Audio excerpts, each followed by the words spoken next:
ایک کافر ہے عتبہ بن ابی وقاص، اس نے ایک طرف سے ہو کر پتھر اٹھایا اور آپ کو مارا زور سے۔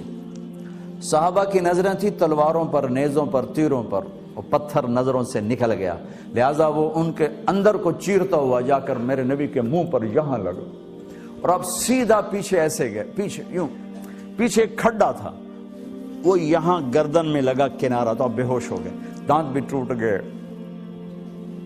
چہرہ بھی خون و خون ہو گیا، اب بے ہوش ہو کے یوں گر گئے۔ صحابہ نے سمجھا آپ شہید ہو گئے، تو سب نے زار و قطار رونا شروع کر دیا۔ تھوڑی دیر کے بعد آپ کو ہوش آیا تو صحابہ نے عرض کی یا رسول اللہ اب تو ان کے لیے بد دعا فرما دیں، وہ نبیوں میں رحمت لقب پانے والا، مرادیں غریبوں کی برلانے والا، غریبوں کا والی، یتیموں کا مولا۔ تو اب تو حق تھا کہ آپ بد دعا کرتے۔ یہ سامنے امت نہیں ہے، قاتل کھڑے ہیں، کافر۔ آپ نے ہاتھ اٹھائے، صحابہ سمجھے کہ ہوں انہاں دے بیڑے بڑھ گئے۔ اللہم اغفر لقومی فإنہم لا یعلمون، اللہ میری قوم کو معاف کر، انہیں میرا پتہ کوئی نہیں ہے۔ دیکھو میرے بھائیو، جس نے کافروں کے ساتھ یہ ہمدردی کے قتل کرنے والوں کے لیے دعا مانگی ہے، تو مسلمان ہو کر ایک دوسرے کو سلام کرنا چھوڑ چکے، ایک دوسرے کے پیچھے نمازیں پڑھنا چھوڑ چکے، ایک دوسرے پر کفر کے فتوے لگا کے بیٹھے ہوئے۔ مجھے بتاؤ تم میرے نبی کے ساتھ کیا کر رہے ہو؟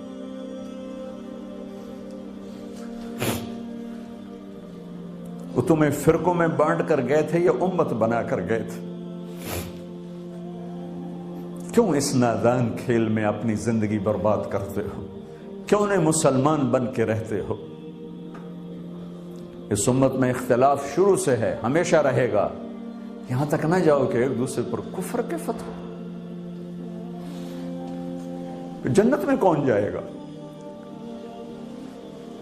سنیوں نے کہا وہابی کافر، وہابیوں نے کہا سنی کافر، بریلیوں نے کہا دیوبندی کافر، دیوبندیوں نے کہا بریلوی کافر، شیعہ نے کہا سنی کافر، سنی نے کہا شیعہ کافر۔ جنت میں کون جائے گا؟ کچھ تو بھائیو میرے نبی کی محنت کی قدر کرو۔ میرے نبی تو غیروں کو اپنا بنانے آئے تھے، ہم نے اپنوں کو غیر بنا دیا۔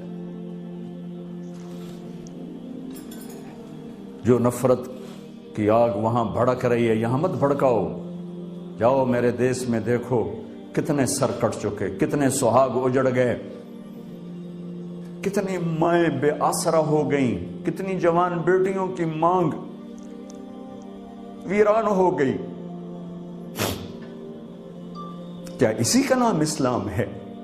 اسی کا نام عشق رسول ہے؟ اسے وہ دین کہتے ہیں؟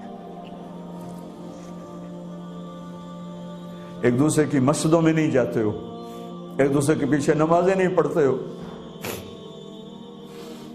جنت کے ٹھیکیدار بن گئے ہو۔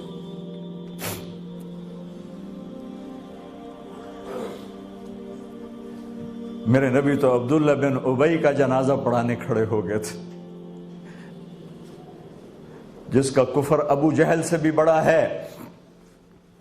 ابو جہل اوپر کی دوزخ میں، عبداللہ بن ابی سب سے نیچے کی دوزخ میں ہے۔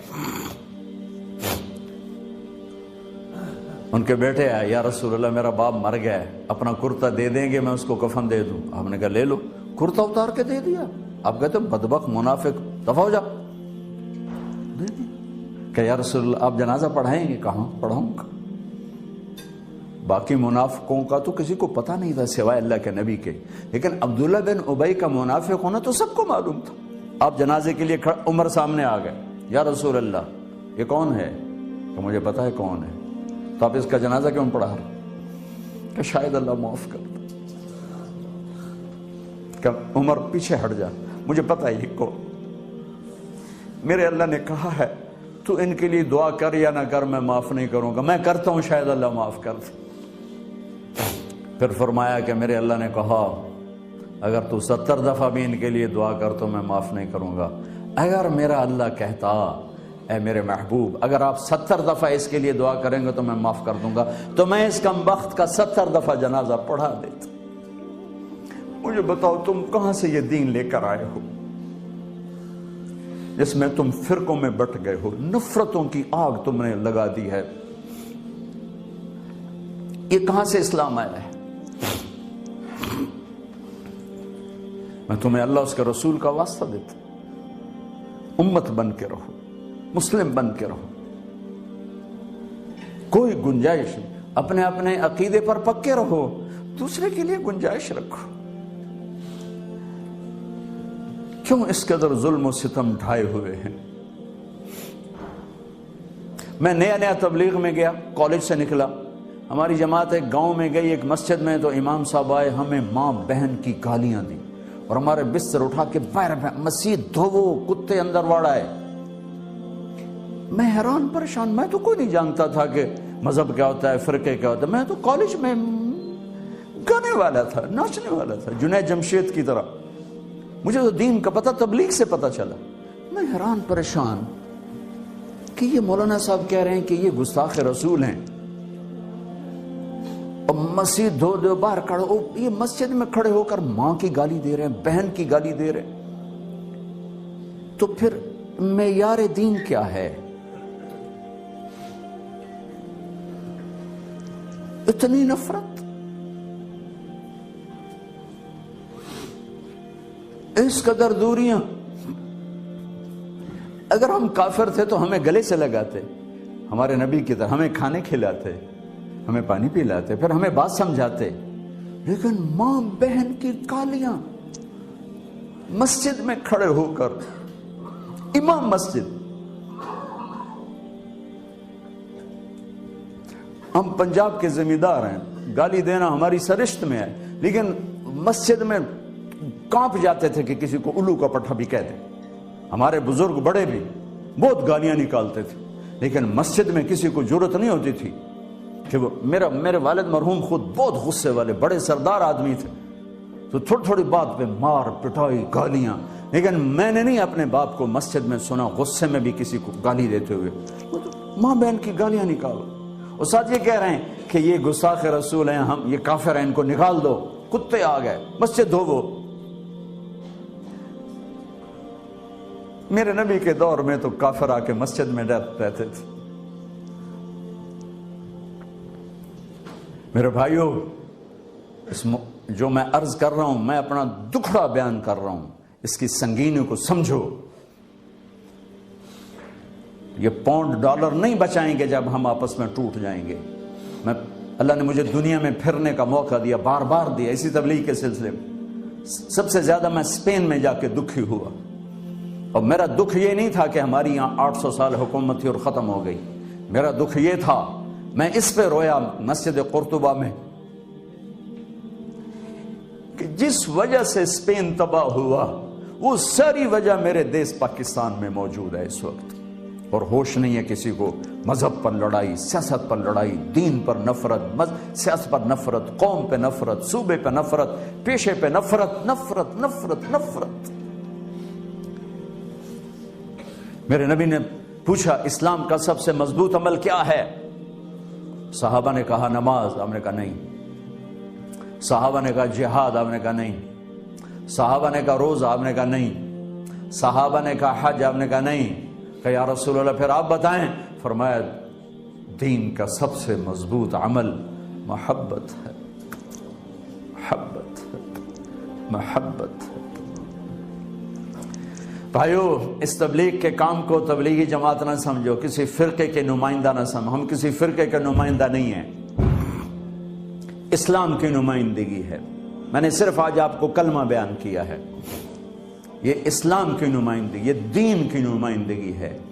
اس کے لیے ہم وقت مانگتے ہیں، آپ سے بھی مانگ رہے ہیں، اور آپس میں پیار محبت سے رہو، امت بن کر اختلاف کرو لیکن محبت نہ چھوڑو۔ میاں بیوی میں بھی اختلاف ہو جاتا ہے، اس حد تک نہ جاؤ کہ مار پٹائی گالی گلوچ ہو۔ ماں باپ سے بھی اختلاف ہو جاتا ہے، اس حد تک نہ جاؤ کہ ماں باپ کی بد دعائیں لینے لگ جاؤ۔ اسلام کا سب سے مضبوط عمل محبت، سب سے مضبوط عمل محبت اٹھ گئی، ہم امت نہیں ہیں، اب ہم فرقے ہیں۔ محبت ہے تو ہم امت ہیں، محبت نہیں تو ہم فرقے ہیں، اور فرقے میرے رب کی نظر میں کوڑے کرکٹ کے ڈھیر کے سوا کچھ نہیں، کوڑا کرکٹ اور کچھ بھی نہیں ہے۔ اگر میرا تعارف کسی فرقے سے، ہاں میرا ایک مسلک ہے، میرا ایک عقیدہ ہے، میں اس پر پابند ہوں، لیکن میں اوروں کو اس کی دعوت نہیں دیتا، میں اسلام کی دعوت دوں گا آپ کو انشاءاللہ۔ آپ بھی اپنے عقیدے پر پابند رہو، اپنے مسلک پر پابند رہو، لیکن تھوڑا جہا راہ دنیا میں دے چھڑو، جنت وڈی ساری ہے، ویلی جنت اللہ چار پاؤنا۔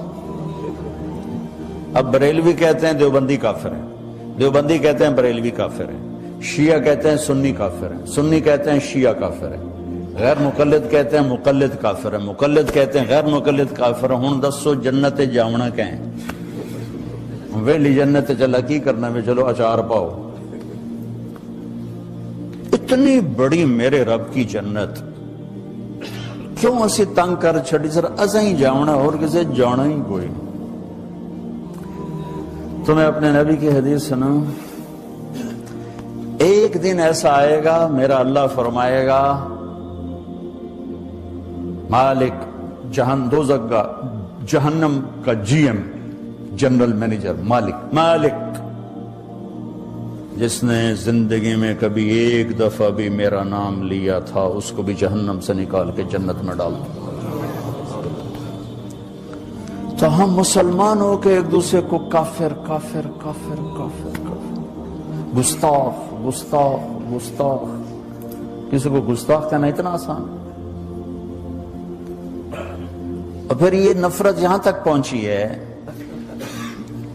کہ حرم شریف میں نماز نہیں پڑھتے امام کے پیچھے، کہ جنہاں دے پیچھے نماز ہوندی نہیں، یہ وابی ہیں۔ یہ دین مدینے سے آیا تھا یا ملتان سے آیا تھا؟ مکے سے آیا تھا یا لاہور سے آیا تھا؟ کیا ظلم و ستم ہے، وہ کس قدر جاہل۔ میں نے خود اپنے کانوں سے ایک کلپ سنا کہ مسجد نبوی کے امام کے پیچھے نماز نہیں ہوتی، یہ گستاخ رسول ہے۔ میں نے اپنے کانوں سے سنا ہے، مفتی کا ٹائٹل لگا ہوا ہے۔ کیا میرا رب اتنا کمزور ہو گیا ہے؟ میں تو اپنی مسجد میں اپنے کسی مخالف کو کھڑا نہیں ہونے دیتا ہوں، تسی تے کھلومن دو گے کسی؟ تو میرا رب اتنا کمزور ہو گیا کہ اپنے حبیب کے مصلی پر اسی کے گستاخ کو کھڑا کر دیا۔ اپنے گھر میں حرم بیت اللہ جہاں ایک نماز 1,00,000 کے برابر، وہاں ایسے آدمی کو کھڑا کر دیا جو اللہ کے رسول کا گستاخ ہے۔ نہیں بھائیو، یہ ان بھائیوں کو کسی نے گمراہ کر دیا ہے، کسی نے بھٹکا دیا ہے۔ اس لیے میں ہاتھ جوڑا کرتا ہوں نوجوانوں سے آپ سے کہ خود قرآن پڑھو، خود قرآن پڑھو، خود قرآن پڑھو، چونکہ ترجمے موجود ہیں، ہر زبان میں قرآن کا ترجمہ پڑھو تو صحیح۔ میرا رب کی آکھی جانتا، کھول کے نہیں دیکھتے ہو۔ اپنے نبی کی زندگی پڑھو، اپنے نبی کی سیرت پڑھو، اپنے نبی کی حدیث پڑھو، تمہیں خود پتا چلے گا کہ وہ ہستی کیا فرما رہے ہیں۔ پھر تم بیٹھنے والے کو پکڑ سکتے ہو، جناب ہے کی بولی جان دے۔ اب آپ کو پتہ ہی کوئی نہیں وہ کیا کہہ رہا ہے، کہاں سے کہہ رہا ہے۔ بھائیو، امت بن کے چلو، محبت سے چلو، دل کو شادہ رکھو۔